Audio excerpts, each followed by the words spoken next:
And now please welcome impact artist Aida Murad.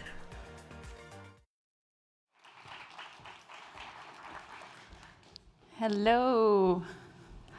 Let's just take a moment. You guys have been sitting for a while, so maybe let's just breathe. Let's just take one breath together. And out. Let's do one more. Breathe in. And out. So I want you to look around and just pick one person that you don't know. Don't get up, unless you want to.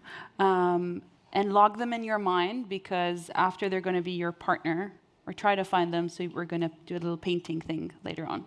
So just look around, find a stranger in your mind.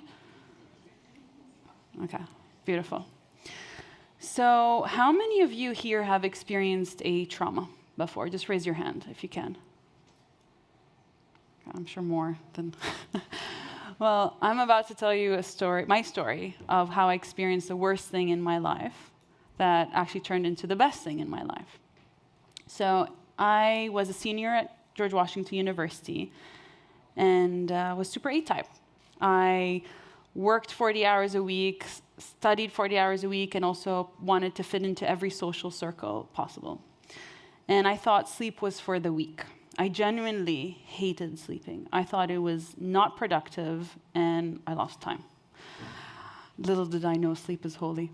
Fast forward, I ended up burning myself out.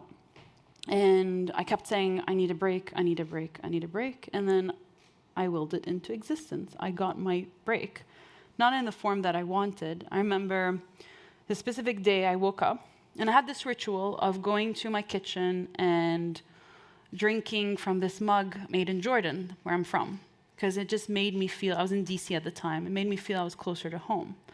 And it had blues and reds on it. And I picked up the mug, and then I dropped it, and it broke. Okay, weird. I take the other one, also broke. And then by the third one, I just knew something was wrong. Within 48 hours, I lost full control of my body. I no longer could walk, move, or move my neck left or right without extreme pain. So I ended up being semi-paralyzed for about 4.5 years due to severe arthritis. And I was very young for that. So I went to countless doctors. They said, there's no real solution for you. I ended up dropping out of college. I graduated, but with something easier. I lost all my friends because I was so ashamed. Like, I was the strong, outgoing girl. How can I now just be so dependent? And then I didn't tell my family the severity of my condition, so I ended up selling everything I owned so I can pay for the doctor bills. And after this went on for a bit longer, I ended up giving up hope. And for those who know me, I'm a pretty optimistic person. But I wasn't then. And I decided I want to end my life. So in the day I was strategizing how to do that, whether you believe in angels or not, an angel appeared for me and told me, Aida, it's not your time. I said, well, I can't continue living this way, so I need to walk again. Long story short, she showed me the power of my thoughts, my words, my actions. And I don't know how to describe it other than I had a deep knowing that I was healed. It was beyond belief, it was a knowing. And then my healing journey is beautifully summarized by this quote of, when the student is ready, the master appears. So my masters in my healing journey appeared for me. And thankfully I was healed. So I moved back to Jordan. I worked for the Jordanian government, tech founder for this social enterprise, beautiful couple of years. And then I moved back to DC. And I want to continue my career in international development. Somehow, arthritis, my old friend, comes back and comes even more aggressive, to the point where my bones started eroding. So I remember this day very clearly. I get a call from the doctor. He tells me, Aida, at the rate your body is eroding, your bones are eroding, your hands and your feet won't be functional for very long. So you'll likely never use your hands or walk easily. Like, dang it. And then, I love saying shucks, actually. And then the same day, I had a job interview. And the interviewer asked me, why should we hire you? And I said, I have no idea. And because I genuinely had no idea what was special about me. So then I go home and I remember, like, Aida, you have a unique fingerprint. So, okay, if you have this unique fingerprint, when was the last time you connected with your unique fingerprint? Curious if someone can shout it out. Anyone in this past month? No, your unique fingerprint. Because whenever you doubt whether you're special or not, or you have something unique to offer, just go back to your unique fingerprint. That's an easy start. So I remembered I had this unique fingerprint, and I said, okay, maybe if I keep painting over and over again, I will unlock or remember the answer is, why am I still here? What is special about me? And the funny thing is I found it. It was art. I became an artist. And I started developing this technique. Well, at the time, I couldn't actually hold a paintbrush, so I painted everything with my fingers or front of my hands, etc. Got creative in how I can create, though not being able to move easily. And then it expanded into art exhibitions with storytelling, and then I developed a unique technique of painting with my eyes closed. And then if you come to my studio and watch me paint, I'll have 7 to 13 paintings all around me, and I'm painting them all at the same time. So I just am in the flow rather than trying to think of productivity. And this is my first painting I made when I started recovering. And took about a year to make, where I was thinking about recovery and rebuilding ourselves. And it happens one moment at a time, one dot at a time, one move at a time, one thought at a time. So fast forward, people started coming to me and saying, Aida, like, I feel seen through your work. I want to understand how you create so I can do the same, not to be an artist, or maybe to be an artist, but to go through that own journey of healing. So now I asked, at the time, my mission was to help people unlock their potential. Then it shifted to helping people feel seen, heard, and loved.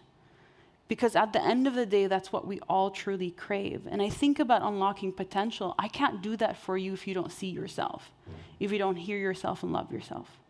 So this session is all about connected society, right? But you can't be in a connected society if you're not connected to yourself first. And then even how do we become a connected society? There's so many ways we need to go deeper. So I realized as I worked with more people, to actually get someone to be connected to themselves, we need to embrace the spectrum of them, of healing to innovation, right? Self-innovation, to survival, to thriving.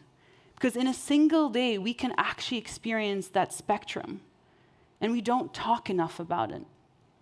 So what I started doing is getting people, so I'm going to give you a couple of examples of what I've done, and my goal from this talk is actually to leave you with a question of how can you invite art into your work? Because we're all here in the space of leaving the world a little bit better. And I know art has a role to play in each of your lives. So this picture, I get people to come paint with their bodies. My only rule is no paintbrushes. Then we throw out the rest of the rules. And why with your body? Because your body keeps the score for whoever has read that book. It has wisdom, it has data, it contains memories of your past, as well as, I believe, your ancestors. So when you paint with your body, you access a whole new level of things that are stored. And when you release what is no longer conducive to you, can you make space for what is? The other part is, it's a space where people can be messy and playful. Like, how many spaces do we have today where we can be truly messy and not worry about the outcome? Very few spaces. And then I help people connect with joy again. Because without joy, we become half human. We can't show up fully. So when I think about impact, I need to remind people of joy and making sure your cup is full.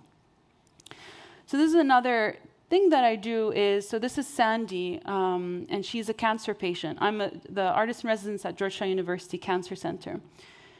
And so I've spent a lot of time in hospitals, and I in my healing journey, there wasn't anything beautiful around me to remind me about where I wanted to go. So I turned to music. So what I do now at healing spaces is insert art that reminds people of how they want to feel, which is hopeful, inspired, empowered. Now, on the other end of the spectrum is I work with engineers who remind them that everything around you, your environment, what you wear, what you place on the wall, has an impact on how you show up. Nothing is neutral. So I'm trying to remind people to question, what do you have around you? Does it open you up? Does it close you up? Does it inspire you? And if it does nothing to you, then let's have a question and conversation about that. Then this painting, so the third thing I do is taking ownership of the narrative around me. So during COVID, at the start of the pandemic, the doctor told me, Aida, if you get COVID, you'll likely pass away in 48 hours. I'm like, oh, dang it, again. So I, of course, didn't leave my apartment in New York, my one bedroom, and I was letting fear take over my body. And then I said, oh, no. I've been through so much already in life for such a young age. I'm like, I refuse. So I started painting what I wanted to feel in the world, what I wanted to see in the world. And I came up with Mind of Magic. And that really helped with my mental health to every day, instead of hearing the news and listening to the pain and the trauma, to actually look at what I wanted to feel, my North Star, which was to feel a bit magical. So now we go to my favorite question of what if life could be better than you ever imagined it to be? I'm going to repeat that question. What if life could be better than you ever imagined it to be? Now that's a muscle you train. And it's talking about what could be possible. So the ways I'm trying to explore that question right now is through nature. Like, this is a session on technology, and I want to remind us that actually nature, I believe nature is our highest technology. And one example that I'm portraying through art now, because art has the power to cut through a lot of noise and speak to people's hearts, right, is trees. If we were all trees, and me and what's your name? Mackenzie needed nourishment. We would all sense that. And through the root system, we will send nourishment to Mackenzie and to myself.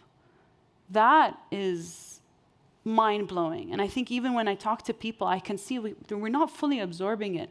But then I question, how can we as a society build societies and communities like that, like trees who support each other in the root system? Then this other thing is I'm building spaces where people can take a break and dream. Because if we don't have spaces to dream, then we can't really create a better future. We're just going to be stuck in the rat race.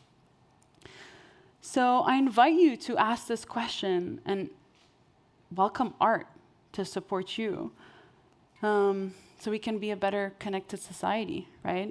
But again, first to ourselves and then to others. So that's what I have for you. And what we're going to do, I'm going to have two people paint with me today on stage, and then we're going to go outside and co-create a canvas. So one thing I always remind people is we live on one single canvas, actually. We have one planet. We are living on it. And it's so easy to think that you have your own canvas, you have your own canvas, and I have my own, where we're separate. There's no such thing. So there's something so simple and powerful of a single canvas, and this is where we live. What are we creating? And are you adding your unique fingerprint to it or not? Thank you. So, thank you. Who would like to volunteer? I'd like just two people to come up and paint. Lovely. We'll pick one person. No, someone who hasn't been on stage, ideally. Ruma? Beautiful. Someone else? Beautiful. So we're all going to take this canvas outside, and you're going to paint with your fingers and with your eyes closed as well. And we're going to do this experiment of having us trust each other in a more deeper way. So first, I want you both to connect with the colors that speak to you. So come here and just pick a color from here, and then you have the heavy body colors, and then you have the lighter colors. So just pick whatever speaks to you. Don't overthink it. The art is, so this is the other part, is we're so good here. And we've most of us, to generalize, have not fostered listening to our intuition. So yeah, try to, beautiful. So what does blue represent to you? Peace, possibilities. Beautiful. And for you, what did you pick? I can pick red. Okay, you've picked red. And why red? I believe it spreads love, and that's why all of us are here, and that binds us together. Beautiful. So just, can I be messy on you? Yeah. Yay. Now I just want you to feel it, connect with your body, connect with your heart, connect with whatever you're craving in the world and whatever you want to give to the world. It's a lot to think and embody, but you're really in tune with yourself. Yeah. So just feel it and spread wherever you want to spread. Okay.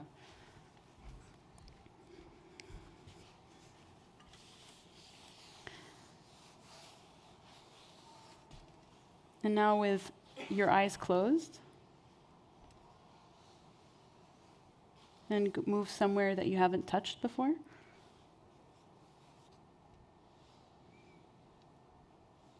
Beautiful. Don't go anywhere. Okay. We're going to go to you. Akshita. Beautiful, lovely name. Okay. So for you, I'm actually going to be a bit more gentler. One hand. And connect with, what does your heart want to say to the world? And do that primarily with your eyes closed and just feel, where do you want to place it? If there's a country in mind, you can think of that. Beautiful. Beautiful.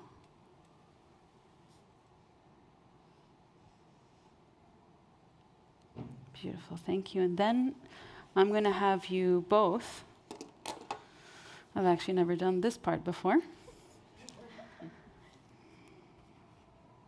So you're going to be her artist.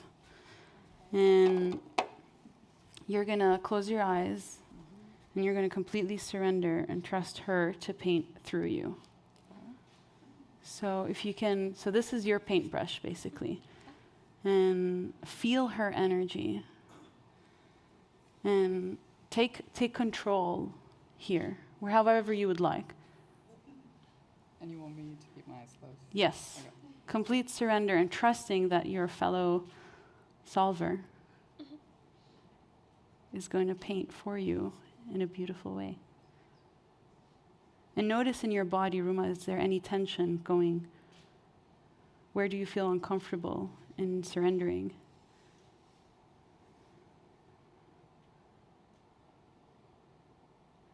And now open your eyes, and you're still going to paint for her, but I want you now to guide her.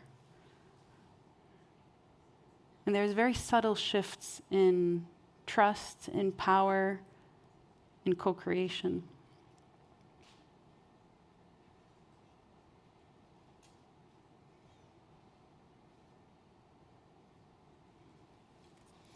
And we can stop there.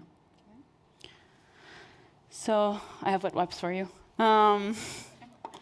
So I'm curious, what came up for you before? And we're going to take this outside so you can all paint. And again, find someone that you don't know. How did you feel? How did your body feel? How did your heart feel? Guys, look at this beautiful thing. Like even with... Oh, don't wash it. Sorry. Do you want to wash it? You're going to... Okay, beautiful. I love these. Okay, I picked the right people. How did it feel? What came up for you? It was really positive. I could feel the energy, my own energy, and like both of your energies mixing with me, and like a lot of trust, a lot of being together. So I could feel that power of trusting in each other, feeling each other's energy. And it was really a positive feeling. Beautiful. What about you? What came up when you painted by yourself and then let her paint for you? So the paint itself was, the temperature is cool. So I thought that actually set the kind of the tone and the energy for me.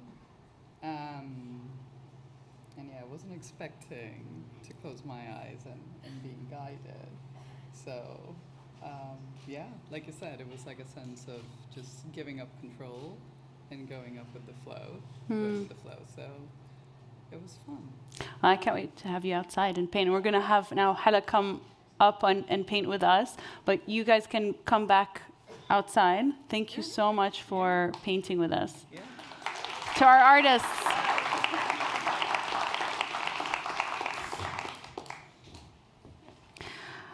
Aida Now. Murad, everybody. And now we're going to have you paint. Oh my goodness. Just so, I love talking about the butterfly effect. And you know how we briefly mentioned that there's no individual canvas, it is one community canvas that we all live on. And what you do in your life has butterfly effects that you will never comprehend, nor experience, nor see.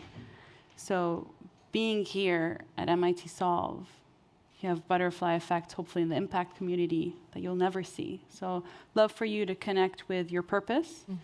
You can say it out loud or not, but pick the color that speaks to you. I'm already sensing a few colors that you should pick, but So much pressure. I'm gonna pick this one. oh, that's the color that I thought. Yay! I swear, no joke.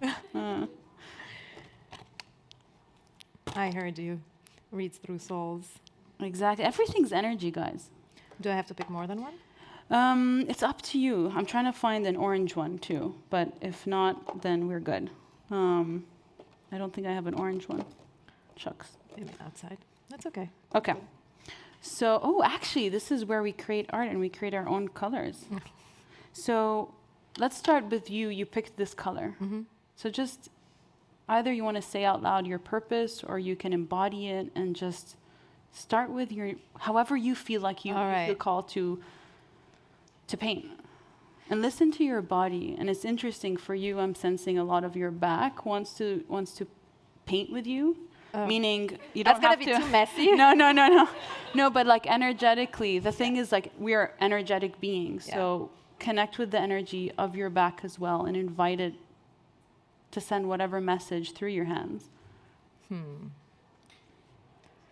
mean, it's hard to think of anything else right now than everyone who's behind me. You know, this community right here and the ripple effects that we're creating. And I think all of us are in the business of planting trees, talking of trees, the shades under which we may never sit, but we're doing it for those who come after us and in the honor of those who came before us.